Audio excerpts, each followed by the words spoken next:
నారాయణఖేడ్ నియోజకవర్గ ప్రజలకు నమస్కారములు. నేను మీ డిపో మేనేజర్ నారాయణఖేడ్ నియోజకవర్గం మరియు పట్టణ ప్రజలకు సౌకర్యార్థం నారాయణఖేడ్ డిపోకు సుమారుగా 30 కొత్త బస్సులు తీసుకురావడం జరిగింది. మన స్థానిక ఎమ్మెల్యే సంజీవ్ రెడ్డి గారి యొక్క సహకారంతో, అలాగే మంత్రివర్యులు పొన్నం ప్రభాకర్ గారి ఆదేశాలతోటి, మేనేజింగ్ డైరెక్టర్ గారు ఆదేశాలతోటి మన నారాయణఖేడ్ డిపోకు 30 కొత్త బస్సులు మంజూరు చేయడం జరిగింది. ఈ మంజూరైన బస్సులను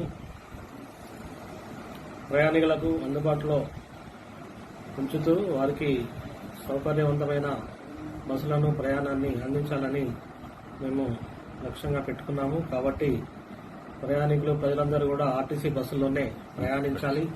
ప్రైవేట్ బస్సుల్లో, తుఫాన్లలో దయచేసి ప్రయాణం చేయకూడదని నేను మీ అందరినీ నారాయణఖేడ్ డిపో తరఫున